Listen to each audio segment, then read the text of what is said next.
My name is Quinn Meekum. I'm a professor of political science and the coordinator of the Middle East Studies program here at Brigham Young University. It's my great privilege to welcome to BYU today Peter von Sivers, who is an associate professor of history at the University of Utah. Professor von Sivers is an expert in classical Islamic history, in medieval and early modern Spain, in medieval and modern North Africa, in Islamic philosophy and science. He's widely published in the fields of world history. He has a number of book chapters and articles on topics such as Christology and prophetology in the early Umayyad Arab Empire, the rise of Balkan nationalism within the triangle of the Ottoman, Austrian, and Russian empires, 1800 to 1878, and has been quite involved in a number of questions regarding the early Islamic period, which we get to hear about today. His topic is on Islamic origins, specifically thinking about the religious debates that were taking place in the Middle East around the rise of Islam, and the role of those debates in the development of the Islamic community in its earliest stages. So please join me in welcoming Professor von Sivers to BYU.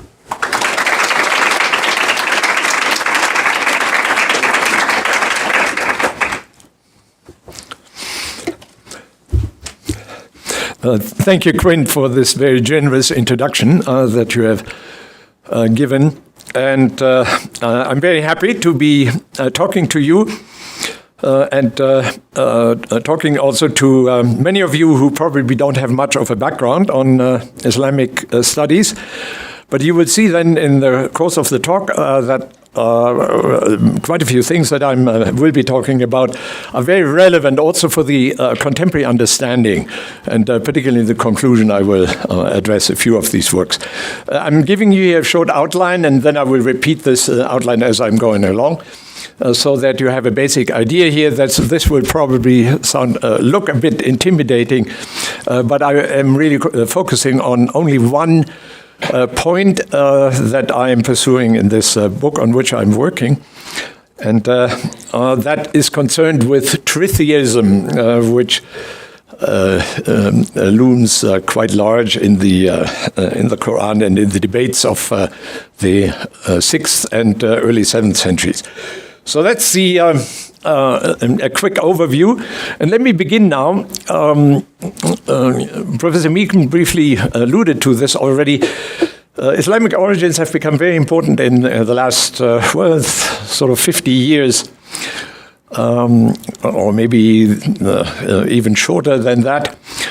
Because the research that has been carried out on these Islamic origins is quite different from the traditional approach that was taken ever since the 19th century. In the 19th century, of course, with the beginning of academic research of Judaism and Christianity, was a period where scholars, usually secular in background, were looking at the origins of the religions of Judaism, Christianity, and eventually also Islam. Now, in the case of Islam, this has been hampered for quite a bit because and even that is well known, of course, and also admitted by Muslims themselves. The Islamic sources date in general to 200 years after the first appearance of what we then later called Islam. So that means that these sources are or were written with a delay of a considerable amount of time, which meant then that all kinds of religious points of view, also various kinds of tribal competitions, tribal boosting, and the like, were part of this Islamic tradition as it developed in 200 years later. And we do not have really a good access to the original documents or the events that we would be looking at through these documents going back 200 years earlier. So Orientalism, which is then the field that engaged in the research on Islamic origins, operated then according to the theory of, as I call it here, the onion peel theory, meaning you peel away layer after layer so that eventually you arrive at the historical kernel. That dominated the field until about 1980.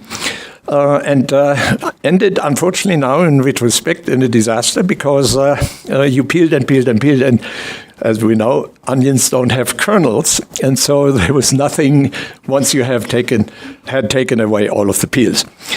That means there was a considerable crisis in Islamic studies, which were accompanied also by an enormous amount of polemics, people disputing each other's ability and the like, which has taken place. We are just barely coming out of this. I've been always trying to avoid these kinds of controversy because, of course, they lead to nothing and do not help in the actual research. But it's still going on, particularly in Europe, in Germany, and in France, in England. There are vicious reviews of scholars of each other.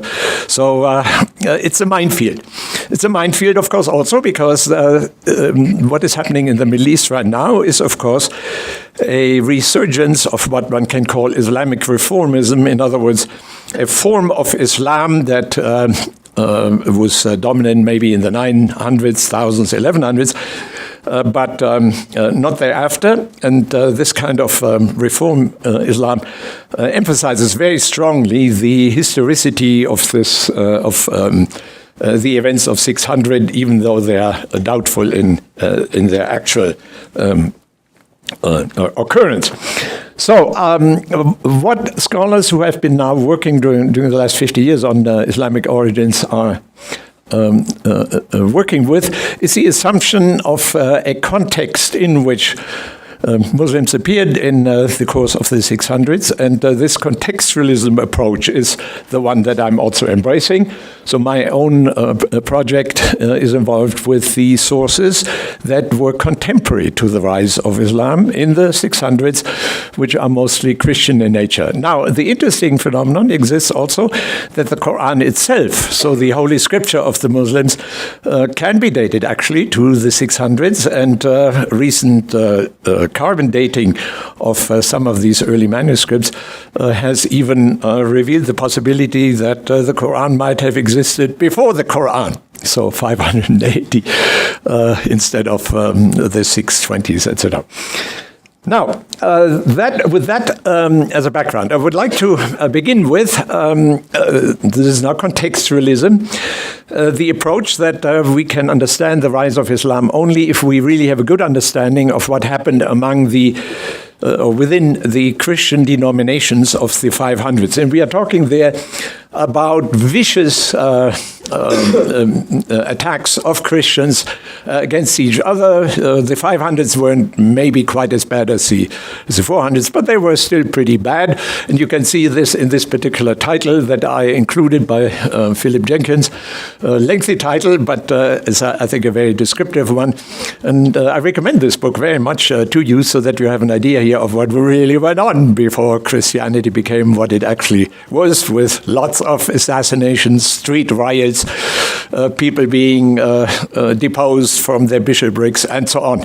So with that in the background, we need to understand that two councils, Chalcedon 541 and the Fifth Ecumenical Council of Constantinople 553, essentially set Christianity into its path, which then was also important for the 600s when Islam emerged. And we are talking there about the, first of all, the Chalcedonian Creed, which then became constituent of the Christian denominations, first what we call Eastern Christianity, but then also Catholicism and, of course, eventually Protestantism. And that does not play a major part, certainly not in my talk, and also historically in the evolution of early Islam. So I'm not commenting much on this, but I will be commenting on two churches that were considered from the point of view of Chalcedon. So in other words, from the Byzantine emperor, that determined that the Chalcedonian Creed, which of course is basic for all Christian churches, that creed should be the Orthodox one. So these two churches departed from it and were described therefore as heresies. Now, as a good historical scholar, who does not have any religious axe to grind. For me, these are not heresies. These are just other expressions of Christianity. So therefore, I'm talking about Nestorianism, one of the forms of Christianity that existed at this time and was driven out of the Byzantine or Eastern Roman Empire into the Persian Empire that was a great competitor during the 500s with the Roman Empire. They were driven out because they allegedly preached two persons in the one Jesus Christ. And how can that be Christianity if you have a full humanity and a full divinity in this one person? I will come back to this particular question. But that was then the reason why and there were, of course, then political machinations that accompanied this process of driving the Nestorians out. They reconstituted themselves in the Persian Empire, where they formed a Christian minority, because, of course, the Persians were of a completely different background, Zoroastrian, which is not of interest for our purpose here.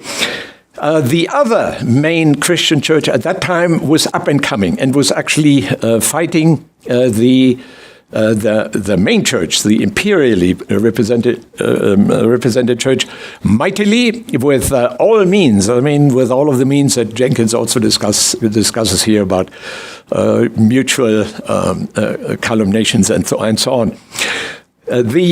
This other church was that of the Monophysites in Egypt, and they had a special name as far as Syria was concerned, where they were called the Jacobites. Now, the founding father of the Monophysites in general, including then also the Jacobites in Syria, was Severus of Antioch. He was a bishop for a short time, then he was deposed by the imperial church, and then he was determined to establish a separate Monophysite church hierarchy with the establishment of bishoprics, particularly in Syria. So I will show you on a map then a little further on where exactly. And then after his death, two people particularly were appointed to see to it that this church was well represented in Syria in competition with the Eastern Roman Chalcedonian church. And so you have various places in Syria where you have double hierarchies competing with each other and, of course, fighting for the believers in the various towns where they were represented. So I'm referring here to Theodore and Jacob Baradeus, who were appointed as bishops, and who then, and that's now the important point, became active among the Arabs. And as they unfolded their activity in the period after their appointment, so 544, so in the 550s, 60s, 70s, when they converted many imperial Chalcedonian Christians to monophysitism in Syria, they penetrated actually then also into Arabia, and quite a few then became monophysites rather than Chalcedonian Christians. So they converted from Chalcedonian Christianity to monophysitism, to Jacobism. A very important point here, because we are not talking about any Arab pagans. Now, however, as this process of the formation of the monophysitic church in Syria took place, there was a split within the, quote, heresy of the Monophysites or Jacobites, and that was the heresy of John Philoponus, who formulated this tritheist, quote, heresy. Now here I have to be a little technical, so I hope you can all follow me with the thought process that defines now this tritheism for which John Philoponus was important. John is actually much better known as a great philosopher in the Alexandrian tradition. We know a lot about his criticism about Aristotle, and so he played a major part then later in the Middle Ages. But he was also an important theologian, and he developed the following basic definition of Trinity, which contradicts that of Chalcedon, and that is, of course, there is God the Father, Jesus the Son, and the Spirit that proceeds either from the Father and the Son or from the Father alone. That's, of course, a further division than within Christianity. So this idea here of Father, Son, and Spirit, all representing manifestations or individuality, so to speak, of the divinity, was rejected by Philoponus, and he instead proposed that each of the Trinity is its own God. So there's God the Father, Jesus the Son, but he is a God by himself, and then the Spirit, whom John calls a comforter, that is another, not exactly person, but certainly another entity, so to speak. Why was that possible, that such a redefinition of Trinity that contradicts actually the Nicene Creed, which I briefly implied a few moments ago? Why was it possibly that John did so? And that is by Philoponus' time, so we are talking about the second half of the 500s, the Aristotelian philosophy, in which John was steeped very deeply, is quite ambiguous as to what a substance is. And so Aristotle actually says substance is really a primary substance. So every one of us who's sitting here is a substance to him, to herself or himself, and that therefore then the nature, today we would say the character or the character traits, are personal to each of us or to each of the substances that we represent. That is certainly possible in an Aristotelian interpretation, but it would mean that what unites us, so all of us can be considered members or individuals of humanity. So we represent each individually what we can call the secondary substance of humanity. So in other words, humanness is what is represented in all of us. But there you see now a contradiction in Aristotle. We could be interpreted either as being each of us a substance with our personal characteristics and traits, which we would then call nature, or we could say we are all members of humanity and are individuations of this humanity, but as individuations, we are not persons. We then still need, in addition, to be called whatever our names are, with our personal characteristics and the like. So this double definition of what nature is plagues the entire 500s and is actually, in terms of theological thought, the background for all of these quarrels and differences among the Christians. In any event, the point that Philoponus made was, in Trinity, each of the three figures represents their own substance, and so therefore, what unites them is really only in name. So in other words, yes, there's God the Father, there's Jesus the Son, and there's the Spirit. And then, sort of in an abstract sense, they have the common nature of, quote, divinity. But divinity doesn't really exist. It's only a figment of our imagination. And that Aristotle says is actually quite explicitly in the Anima. So therefore, they're only sort of vaguely in one's mind, but not in reality, united through the term Trinity, but they are really all apart from each other.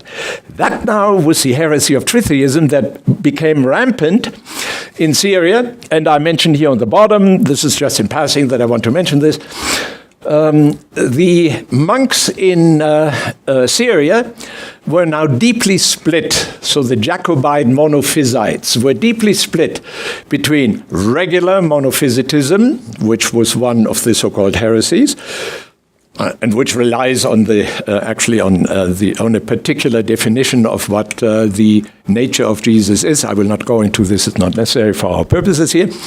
And then there were lots of monks in the same monasteries, because monasteries dotted the landscape of Syria, who professed this tritheism. So, because of this split, and probably there were furious discussions among these monks. Are the members of Trinity substances, or are the members of Trinity just manifestations or aspects, so to speak? Furious discussions, we can assume, in these monasteries. And so the Archimandrites, as the documents refer to, they were actually the abbots of these monasteries, were very concerned about these splits among their monks in these monasteries, and they wrote to their respective bishops, help us, what can we do in all of this? And we unfortunately don't know the answer, but that must have been a situation of high anxiety toward the end of the 700s. And so, given this particular situation, there was on top of that also then a schism in the Jacobite or Monophysite church hierarchy, with one of the bishops, Damien of Alexandria, who was accused by his opponent, Peter of Callinicum. Callinicum, by the way, was at that time the name for Raqqa. That, of course, is the eastern Syrian city that was recently reconquered from ISIS, if you want to locate this geographically. I will show you a map in a moment. So they accused each other, these two bishops, of horrible heresies, Sabellianism, which is a much earlier heresy in the late 200s, early 300s, according to which Jesus was not divine, but merely an adopted figure of high spiritual standing. So he was accused of that particular heresy. And then the important point, Peter of Callinicum was accused of tritheism. De facto, he was not a tritheist, but that's not important. Tritheism continued right into the early 600s, when finally then the schism was ended. And tritheism then probably faded from the scene, but not quite. And that's the whole point of my departure then for Islamic origins. Because, let me see one more point, briefly. Because this conflict between regular Jacobites, so the monophysite so-called heresy, and then the split within the Jacobites, represented by this tritheists, that then was visible among the Arabs who were under a vice-regent, a so-called phylarch. These were commanders in the name of Byzantium or Eastern Rome, responsible for the defenses of the borders of the Roman Empire against the Persians.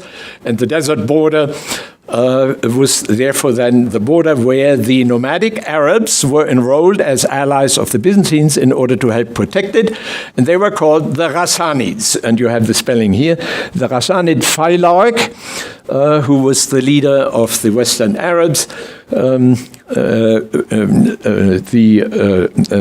or one of them, this Jaffna al-Ghassan, actually tried to end this schism among these bishops so that this whole tritheist episode would somehow be put aside or overcome, so that regular monophysitism would return to the land. However, Jaffna was no longer very powerful, and so he failed then in his efforts to reconcile, and the schism continued, because by now power really had passed to other Arabs, whom I describe as Eastern Arabs. And so let's go on. Let me quickly now show you on the map what we are talking about. Here is the center of the province of Arabia. That was where these Ghassanids resided. But they governed actually this entire area, which we can call the Syrian steppe and desert. Let me show you now in the following. map how far this Ghassanid territory extended. You can see quite a bit into the direction of Baghdad and Mesopotamia.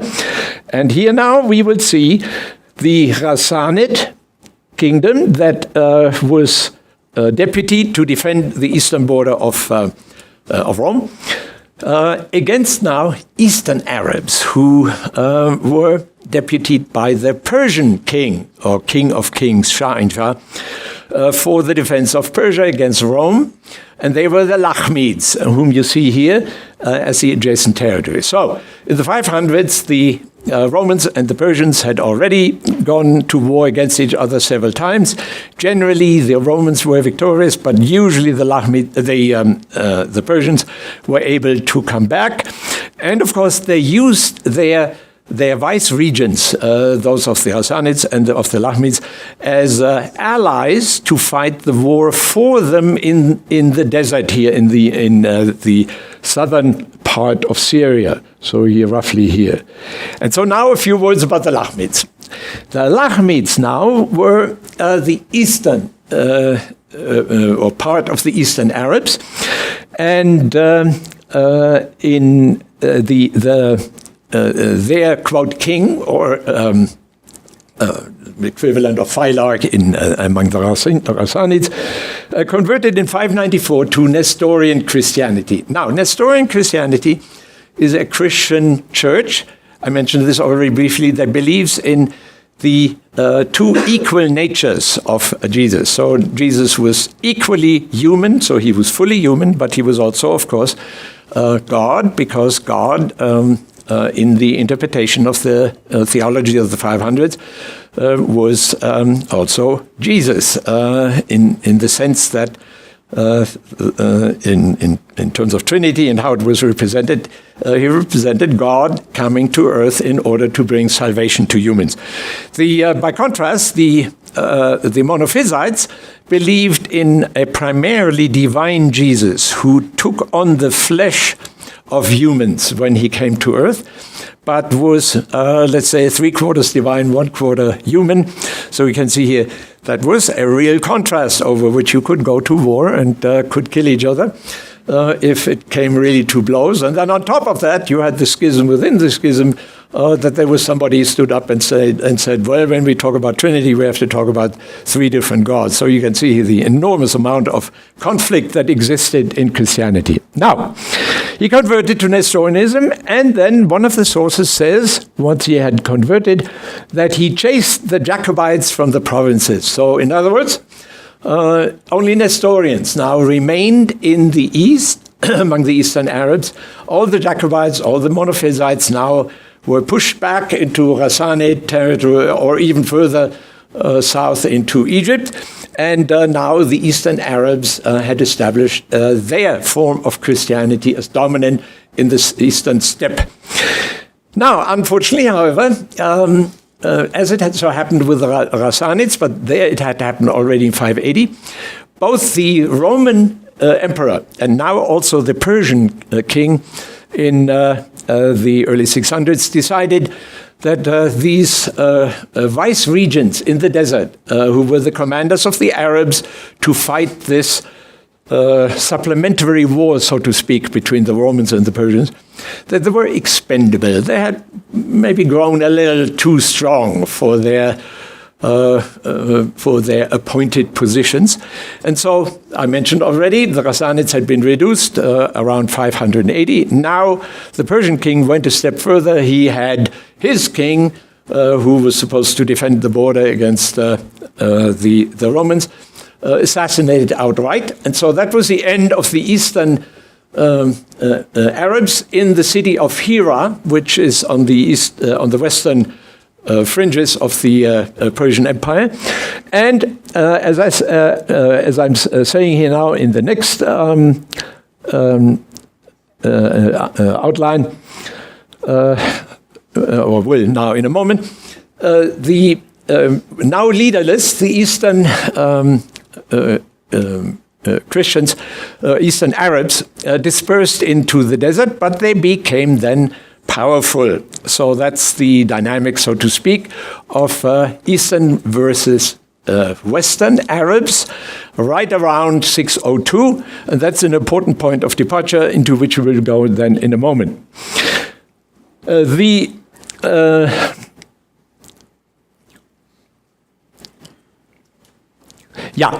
it so happened, however, just a few months after the Persian Shah had decided to murder his vice-regent in the desert, a usurper in Constantinople overthrew the Roman emperor. And Phocas, the usurper emperor, then was a usurper against whom the Shah Khosrow II of the Persians went to war because he wanted to avenge the overthrow of the previous emperor, for the reason that Khosrow had been helped already a few years earlier by the Roman emperor to regain his throne. There was a brief revolt in Persia. The Romans and the Persians always had hostility against each other, but there were also periods of peace, and so they intermarried and so on. And so it was not surprising that Khosrow declared himself now the avenger of the murdered Roman emperor and went to war against the usurper.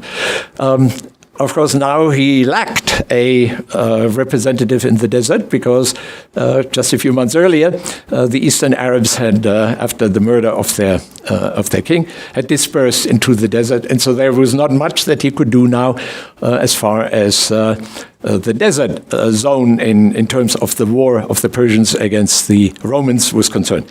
Now the war, well known, no need now to go into the details, moved back and forth. At one point the Persians conquered almost all of the Roman Empire. They went as far as Egypt. But then the war turned around miraculously under a new emperor, Heraclius, who then turned turned the tables and turned the entire situation around, and eventually in 628 actually even advanced against the capital of the Persians. So that was the end then of Khosrow, and the end also of the Persian Empire, because there was no clear successor.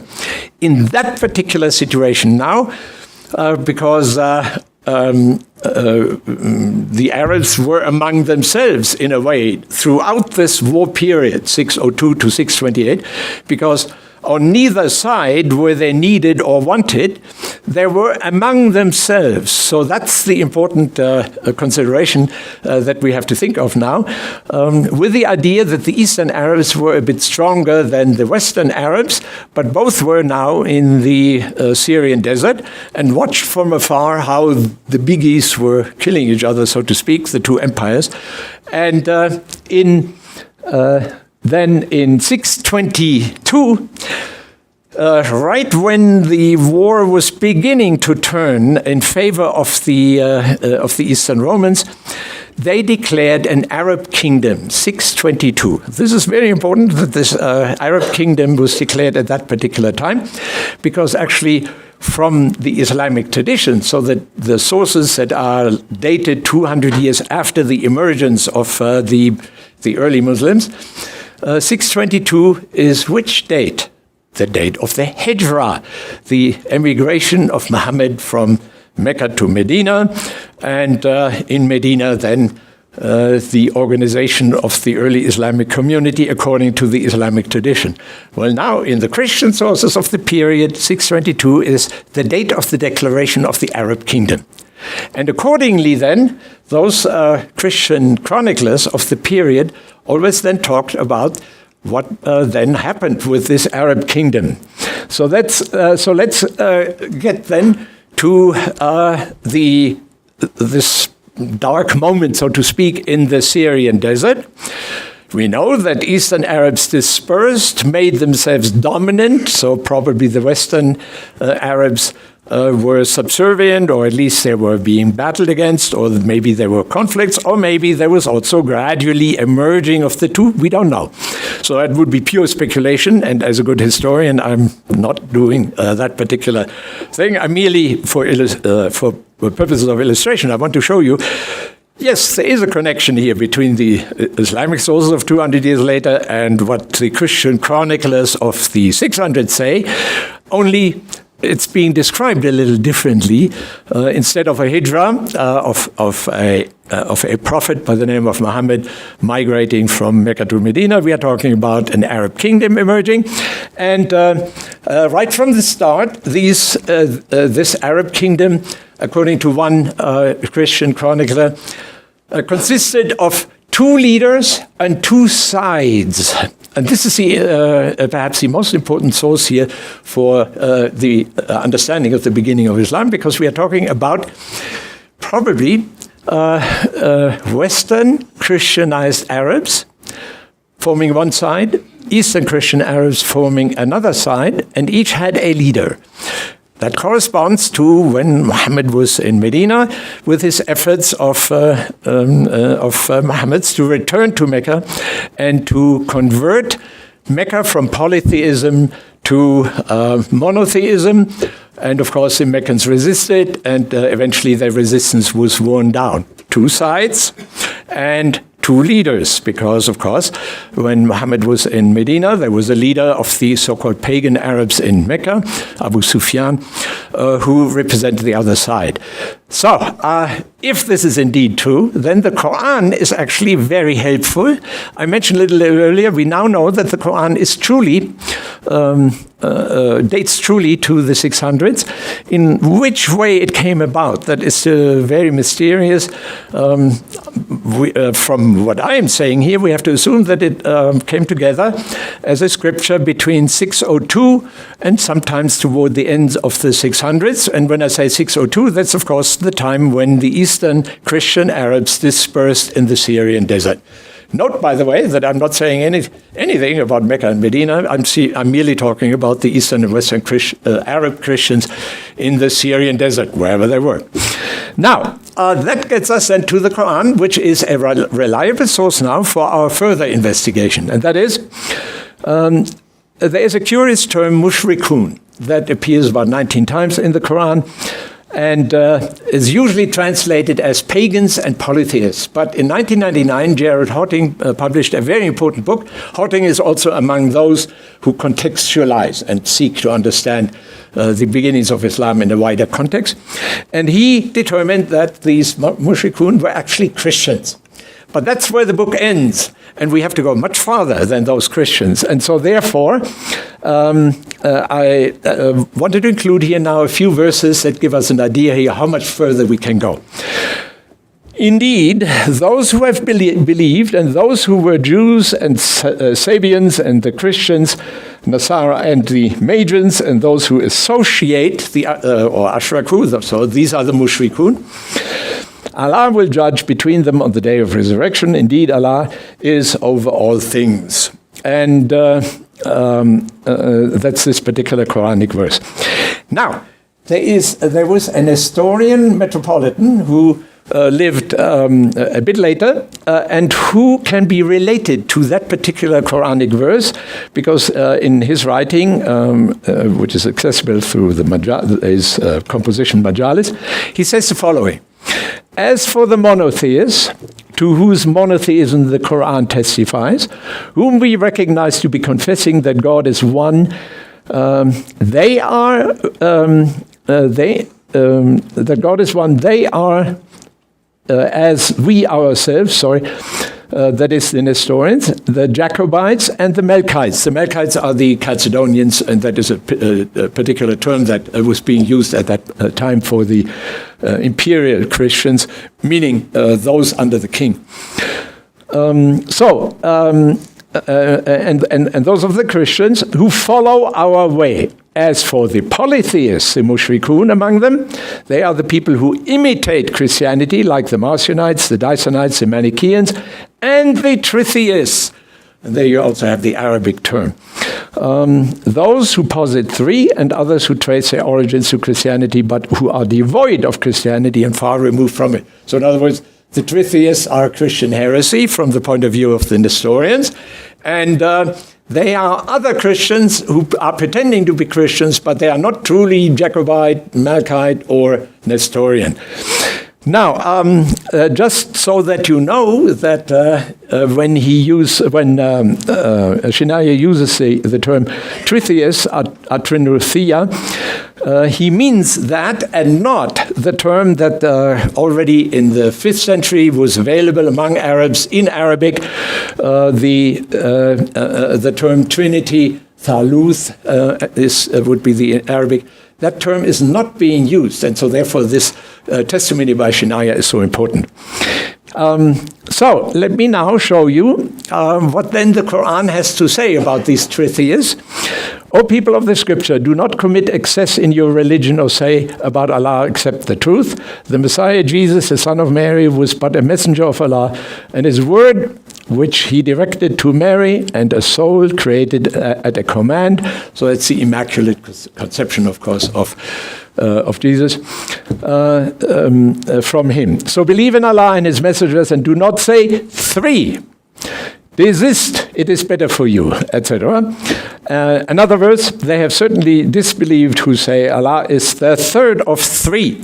So neither of these verses speaks of Trinity, but just of 3. Therefore then, and here I'm saying that the term Trinity does not appear.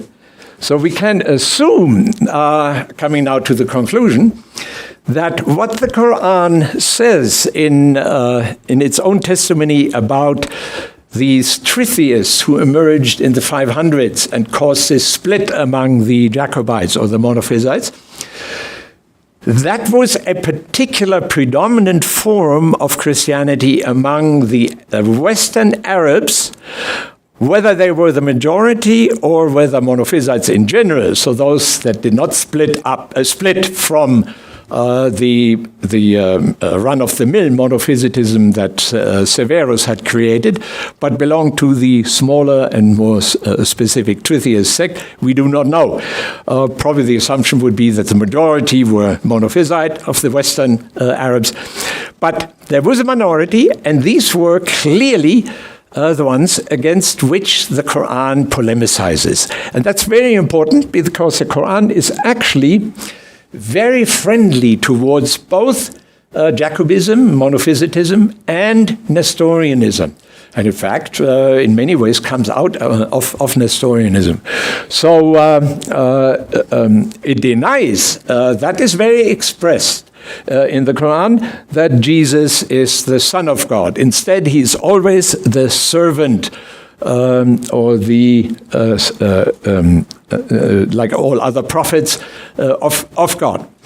But as I tried to emphasize here throughout my presentation, first of all, these mushrikun were not pagans, they were Christians. They were either Western Jacobite or Eastern Nestorian, and they are generally being treated very gently in the Quran because they are verses of convergence. So in other words, we here in the Quran always want to emphasize what we have common with mainstream Christianity, be it Monophysite or Nestorian. Yes, there are then also verses of divergence, particularly those that emphasize the servantship of Jesus. But then, for the rest of the Quran, if you read it very carefully, you come across Mary's Immaculate Conception. So Mary conceived Jesus through the Spirit, through the Word of God, also the Spirit. This is a variation that is a little more complicated, but can also be explained. So mainstream Christianity, that's how all Christians interpreted the Gospels. That even though Joseph was the father, the conception of Jesus was actually through the Word of God. Jesus has miracle powers. That's emphasized throughout all of the verses that appear in the Quran about Jesus. And Jesus, if you read carefully, also dies on the cross and is resurrected, even though those verses just intimated. I mean, you cannot really interpret it, and clearly some work has took place there to take that away from Jesus. But the ascension is directly expressed. Jesus rose to the right of the Heavenly Father. So, one of my conclusions then is this particular attitude that the Quran has toward Christianity as a whole, as opposed to tritheists, who are the real bad guys, so to speak, of the Quran, the ones who talk about the three gods of Trinity. Regular, either Monophysite or Melkite or Nestorian Christianity is being treated in a very friendly way, but always with the view that Jesus was actually the one who announced someone who would come after him. If you go to John, there are these famous verses on the Paraclete, which in the Quran, then later in the Islamic tradition, are being interpreted as, yes, Jesus announced someone who would come thereafter, and that is Muhammad. Muhammad is actually not really a name. It literally means the praised one, and is probably, therefore, then the notation, so to speak, for that particular sage, scribe, or other person who worked on the various parts that eventually came together and made up the Quran, the scripture of the Muslims, participating in a collective scholarly reworking, so to speak, of all Christian traditions in order to come up with this notion that Muhammad is really the last prophet and not Jesus. With that, I thank you for listening to me, and I will be happy also to engage you in a discussion.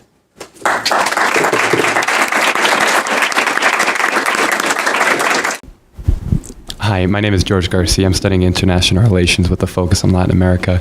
But I have been thinking a lot about how religion is taught in public education, especially in K through 12. And I was wondering, I know this isn't exactly your field or what you're studying, but what would you say is the best way to teach Islam in a way that wouldn't offend or scare off Christians or make them feel threatened about the religion, if that makes sense? Yeah. Or the other way around. How can you sit down with a fundamentalist or reformist Muslim and explain Christianity to this person? I'm very grateful that you raised this point, because you can, of course, ask yourself, okay, now you have heard a more or less learned presentation here about the conflicts among the Christians in the 500s. What's the relevance of all of this? What do you take away from that, apart from this being just, well, I hope, solid scholarship? There is a point, and that is, remember I mentioned this idea here of convergence? So in other words, if you know about these Christian roots that Islam has, Islam did not emerge sui generis out of the revelations that Muhammad received on a mountain near Mecca, which incidentally is called Hira. So there is a remembrance of this particular term, because that's, of course, the name of the Eastern Arab Christian city of Hira in Mesopotamia. Anyway, it's of immediate relevance, because if you emphasize to Muslims, look, if you are willing, I will lead you to an understanding of the Quran, but forget for a moment the tradition that was formulated 200 years later. Okay, I mean, we know about Muhammad, for example, only because a biography was written 200 years later. The word Muhammad appears only 3 times as such as Muhammad in the Quran. So we do not even know who revealed the Quran. For all we know is that what we talk about as the revelation of the Quran was the communal work of scribes who were deeply steeped in all of the scriptures of Christianity, including also all non-canonical ones of previous centuries, and put together what we can maybe call a concordance of all of the Christian writings. This is the original meaning of Islam, by the way. So the whole point here is, if it is possible to, so let me first answer the question of you and me sitting down with a Salafi or even jihadi Muslim. I mean, jihadi just before he engages in jihad, obviously. Muslim, and you can somehow sit down and be patient with each other, then you and I would say, look now, there are Christian roots. And these roots, furthermore, appear in the Quran in mostly convergent form. so that there is actually a lot of communality between Christianity and Islam. And if you are willing, then we count you, Muslims, among those who inherited the common concordance heritage of Judaism and Christianity, even though Christianity within itself was, of course, deeply conflicted, as I pointed out. So we are heirs of all three things. And so the Islamic Quranic revelation is therefore just another version of the revelatory tradition that comes out of the Middle East. Now, let's turn it also around, of course, since you originally asked the question from the other side, and that is how can we? Could you reformulate it so that I can be precise with my answer? How could we?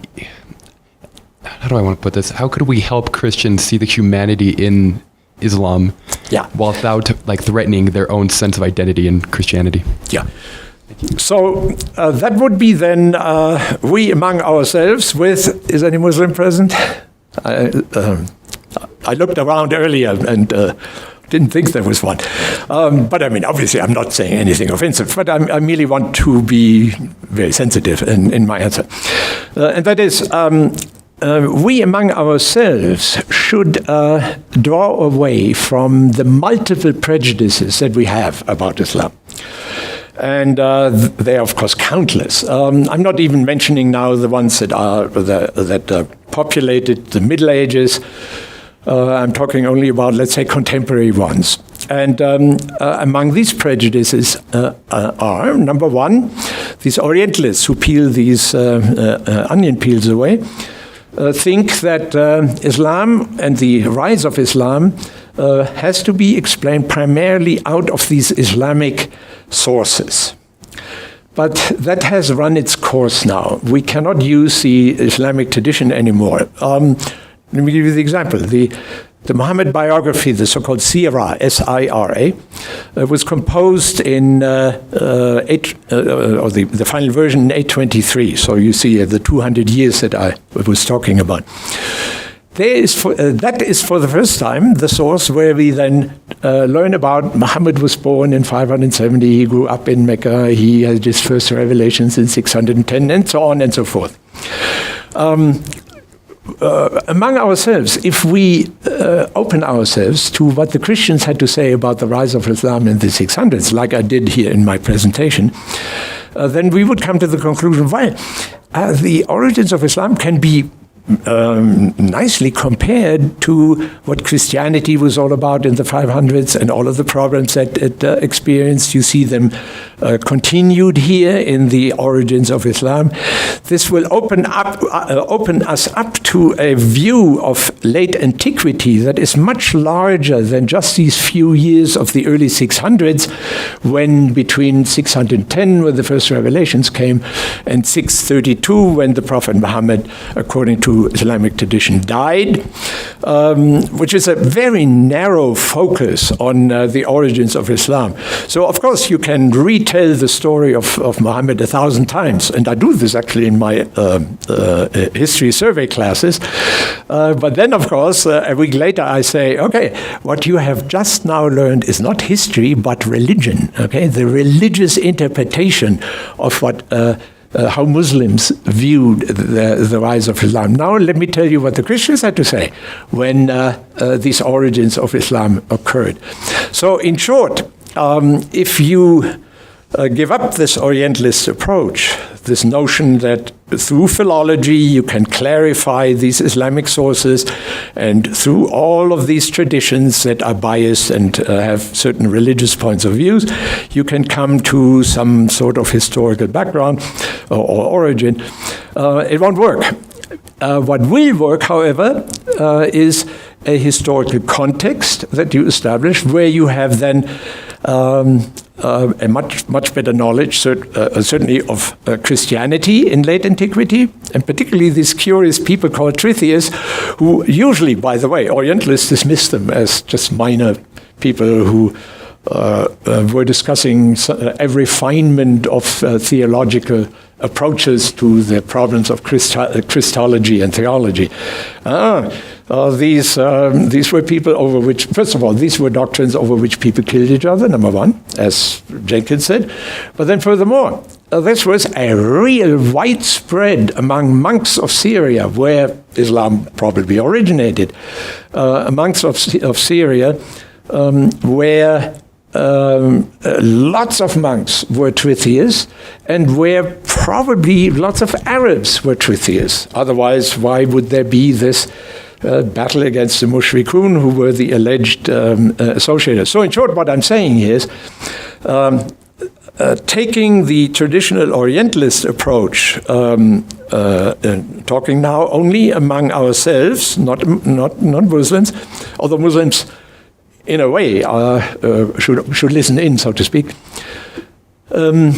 As people who take in what happened in the among Christians in the 500s, we are taking this much wider contextual approach of, well, that's what happened in Christianity, and that had such and such effects on the Arabs who were in this border region between the two empires and who were exposed already to the full blast of all of these different Christianities, and who worked out this conflict among themselves. You see, that's the important point.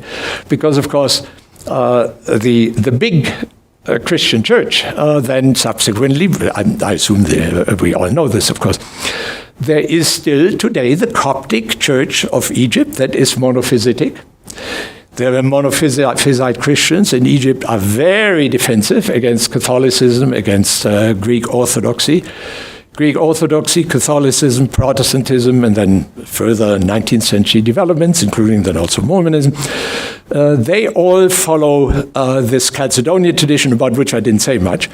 And then there are the Nestorians, who are the neglected Christians. They are actually the Christians who then, when eventually the when the Muslims destroyed the Persian Empire, were represented all along the so-called Silk Road. So Christians today in China are very likely to be Nestorians. So the Nestorian community is very small. It has suffered tremendously under the ISIS takeover of parts of Iraq, because the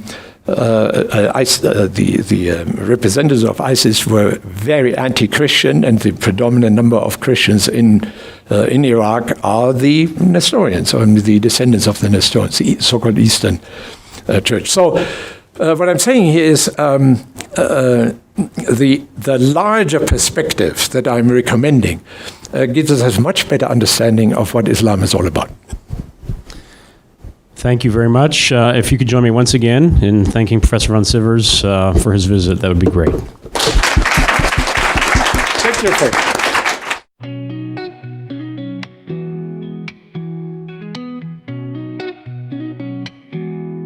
Teofilus yang mulia, banyak orang menyusun berita tentang apa yang telah terjadi, seperti yang disampaikan oleh mereka yang adalah saksi mata dan pelayan firman.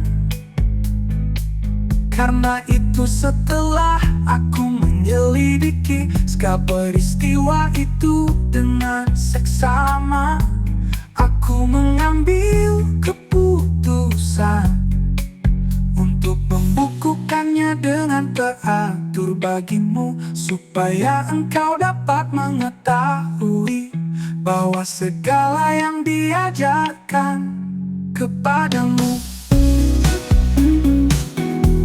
sungguh benar. Teofilus yang mulia, banyak orang menyusun berita tentang apa yang telah terjadi, seperti yang disampaikan oleh mereka yang adalah saksi mata dan pelayan firman. Karena itu setelah aku menyelidiki segala peristiwa itu dengan seksama, aku mengambil keputusan